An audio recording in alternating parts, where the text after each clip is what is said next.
अस्सलाम वालेकुम, good morning, welcome to सुबह की सोच। आप सबको खुश आमदीद कहेंगे। मेरे साथ हैं हसनैन लियाकत, मेरे साथ हैं गजल अशरफ। आपको गुड मॉर्निंग के साथ साथ आज कहेंगे जुमा मुबारक। आज जुमा है और जुमे को आप सब अच्छे से तैयार होइए। उसके साथ साथ जिन्होंने ऑफिस जाना है ऑफिस जाइए। उसके बाद आज इबादत का दिन है। हम अपनी दुआओं में आपको याद रखेंगे और उम्मीद करते हैं कि आप अपनी दुआओं में हमें भी याद रखेंगे। खवातीन हज़रात, छुट्टियां भी है ना? हाँ, आगे तो दो फिर छुट्टियां भी enjoy हैं। करनी है। हमारी भी हैं, किसी की दो हैं, किसी की एक है। हाँ। तो गुजारा कीजिएगा। वैसे अगर जिसकी एक है तो उसको कल का इंतजार करना पड़ेगा। जिसकी दो हैं वो आज उसकी ईद है अगले 2 दिन के लिए।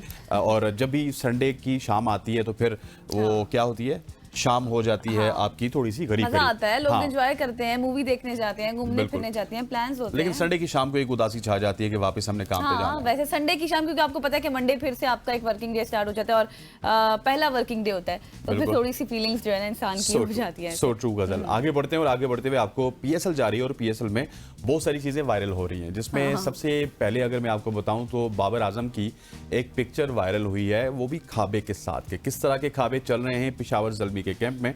और फिर एक बहस स्टार्ट हो चुकी है कि बाबर आजम को देखिए, इनके खाबे देखिए और साथ में पड़ोस में देखें, हाँ। विराट कोहली की डाइट आप देखिए। वो भी किंग कहलवाते हैं अपने आप को, बल्कि उनको दुनिया किंग कहती है और हम भी बाबर आजम को किंग कहते हैं। लेकिन ये 7 बूफे आप देख रहे होंगे बाबर आजम के, मंदी के चर्चे हैं। हाँ, मंदी के चर्चे हैं। और इस तरह की अगर आप डाइट रखेंगे तो डेफिनेटली आपकी जो परफॉर्मेंस है वो डाउन होगी। दूसरी तरफ यार गजल, जब वो विराट कोहली की अगर बात की जाए, वो तो कहते हैं कि उनका तो मैं एक हफ्ता इंटरव्यू है हफ्ता या पूरा, हाँ। महीना महीना Deep fried खाता चीजें ही नहीं नहीं खाते हूँ, डीप वो। फ्राई चीजें नहीं खाता, रोटी नहीं खाता। एक दफा की उन्होंने कहा कि मैं आज अभी चने खा के आया हूँ और वो भी पता नहीं 3 महीने बाद खा के आया हूँ। तो हमारे यहाँ चने भी चलते हैं, कढ़ाई भी चलती है, मंदी भी चलती है, बिरयानी भी चलती है, पुलाव भी चलता है और उसके बाद परफॉर्मेंस होती है 0/0। सो हमें भी इस चीज का ख्याल रखना चाहिए अपनी डाइट के साथ राइट बैलेंस काफी हाँ, इंपॉर्टेंट है अपनी ना? क्रिकेट के साथ हम डाइट का ख्याल रखेंगे तो हमारी क्रिकेट भी बेहतर हो जाएगी। बिल्कुल ऐसा ही है। और मैंने एक इंटरव्यू सुना था उनका, विराट कोहली का, तो वो कह रहे थे कि मेरा जो ज्यादा खाना होता है 90% वो बॉयल हुआ होता है। ज्यादा मेरा दारोमदार होता है कि मैं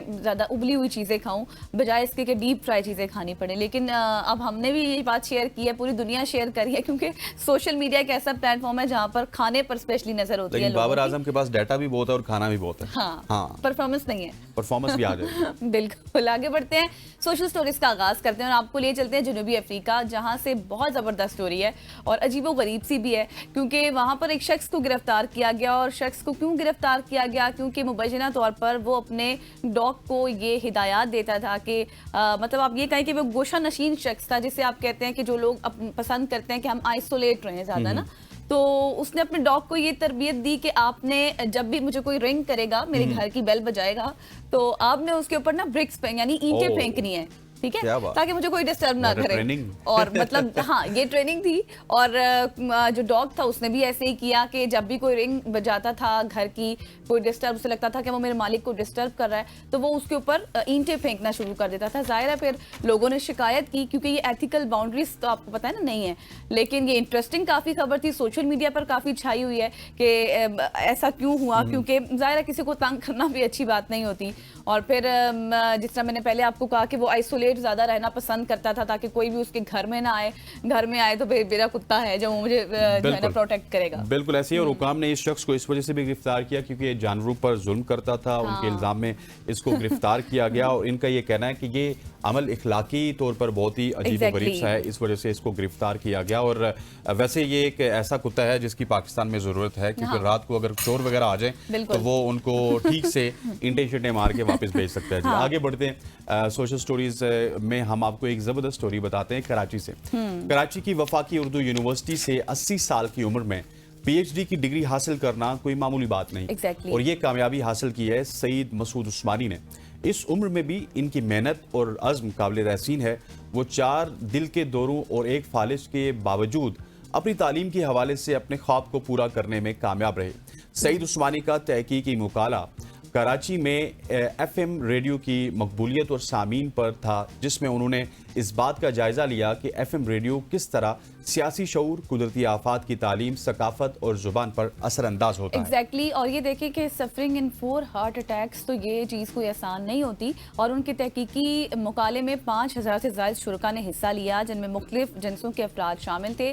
और तहकीक के जरिए उन्होंने FM रेडियो के मुख्तलिफ पहलुओं पर गहराई से रोशनी भी डाली। सईद उस्मानी, जो कि एक आप ये कहें कि इंसाइक्लोपीडिया के तौर पर जाने जाते हैं, अपनी ज़िंदगी भर की सरगर्मियों और तालीम के शौक में मसरूफ़ रहे हैं। उनकी इस कामयाबी ने ना सिर्फ तालीमी दुनिया में एक नई मिसाल कायम की है, बल्कि ये भी साबित कर दिया है कि उम्र कभी भी सीखने के लिए रुकावट नहीं बन सकती। वो है ना कि माँ की गोद से लेकर कब्र तक इल्म हासिल करो। और इसके चाहे तो मैं चीन भी क्यों ना जाना पड़े। और साथ ही इन मास कम्युनिकेशन हमारी फील्ड से रिलेटेड उन्होंने डिग्री हासिल की है। मेरा ख्याल है कि अब किसी मीडिया में आपको देखना चाहिए, इस उम्र में अगर वो डिग्री हासिल कर सकते हैं तो किसी जगह पे आके हमें तज्जिया भी दे सकते हैं या एंकरिंग भी कर सकते हैं। आगे बढ़ते हैं खवातीन और हज़रात, गजल क्योंकि फोन बहुत यूज करती हैं, इनको अक्सर मैं मना करता हूँ और ये खास तहकीक आपके लिए भी है और गजल के लिए भी है।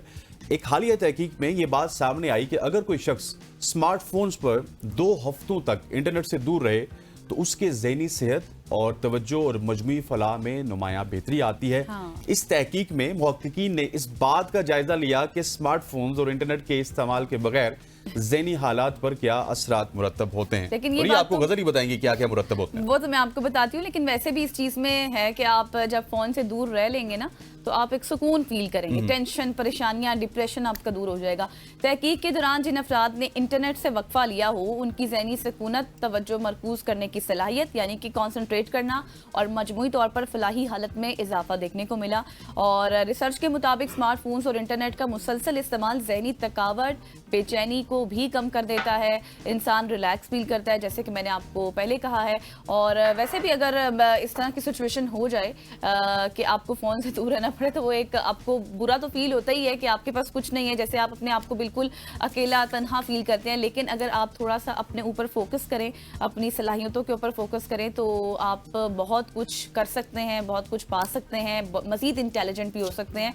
और इससे छुटकारा पाने से फ़र्द की ज़हनी हालत भी और जिस्मानी हालत भी बेहतर हो जाती है। बिल्कुल ऐसे ही जी। आगे बढ़ते हैं और आगे बढ़ते हुए एक स्टोरी ऐसी थी जो जुबान ज़द आम थी और डॉक्टर गजल ने हमारे जो सुबह की सोच है उसमें इस चीज़ का बहुत चर्चा किया और हमने इस स्टोरी को शामिल किया। मच्छर के हवाले से बताएंगे तो यही, लेकिन आज ही आपको ये भी बताएंगे कि मच्छर और हवाई जहाज में कौन कौन सी ऐसी स्पेसिफिकेशंस हैं जो बराबर की होती हैं। एग्जैक्टली मैं आपको ये बताऊंगी कि मच्छर की तख्लीक कितनी ज़्यादा पेचीदा है। क्योंकि जब मैंने ये स्टोरी पढ़ी तो मुझे बहुत इंटरेस्टिंग लगी। मैंने सबके साथ इसके चर्चे की और सोचा आपके साथ भी चर्चा करना चाहिए, क्योंकि मच्छर का जिस्म हैरत अंगेज साख्त रखता है। जब इसको माइक्रोस्कोप के नीचे रखा गया मच्छर को, तो फिर पता चला कि मच्छर के सर पर 100 आंखें होती हैं, उसके मुंह में 48 दांत होते हैं और उसके पास उसके सीने में एक मरकजी ढांचा होता है और उसके जितने पर होते हैं ना मच्छर के, उस हर पर का एक दिल भी होता है। ओह माय गॉडनेस, आप ये समझें। और हर दिल में एट्रियम, वेंट्रिकल और डायाफ्राम पाए जाते हैं जो इसके जिस्मानी निज़ाम को बेहद मुनज़्ज़म बनाते हैं। और आपको मैं ये बताऊं कि मच्छर के पास जदीद तरीन हवाई जहाज़ों से बेहतर एक थर्मल रिसीवर भी होता है, जिससे वो चेक करता है हरारत के ज़रिए कि कौन सा बंदा है, किसको काटना है, किसका खून किस तरह से है। और उसके पास टांगे इतनी मजबूत हैं, फिर उसके पर इतने मजबूत हैं कि वो आपको ऐसे काटता है कि फिर आप उसको गालियाँ भी देते हैं। बिल्कुल ऐसे ही। इसके पास खून का तज्जिया करने, बेहोश करने और खून को माया में तब्दील करने वाले आलात मौजूद होते हैं। 6 चाकू उसके पास होते हैं, जिनमें से 4 जख्म बनाते हैं और 2 उसको वापस मरहम करते हैं। इसकी टांगों पर पंजे और भौं होती हैं जो उसे बारीक कामों में मदद देती हैं। सो एक मच्छर है, एक छोटा सा मच्छर है जिसको हम देखते ही मार देते हैं। लेकिन यहाँ पे ये कहना भी लाजमी है कि फबी आला रब्बिकुम मा तुकज़्ज़िबान, और तुम अपने रब की कौन कौन सी नेमत को जुटलाओगे। कि एक छोटे से मच्छर में ऐसी स्पेसिफिकेशंस हैं जो आजकल बड़े बड़े जहाज में आपको नहीं मिलती। और गर्मियां हैं, वैसे भी स्प्रिंग है, मच्छर की अब बहुतात है, सब लोग मच्छरों से पाला सबका पड़ा होता है। तो मैंने सोचा आपको मच्छर से रिलेटेड तहकीक भी बता दूं ताकि आप उसको बुरा भला ना कहें ना। बिल्कुल ऐसी है जी, उसको बुरा भला बिल्कुल नहीं कहना चाहिए। ख़वातीन और हज़रात, यहाँ पे वक्त हो चाहता है एक शॉर्ट सी कमर्शियल ब्रेक का। ब्रेक लेंगे।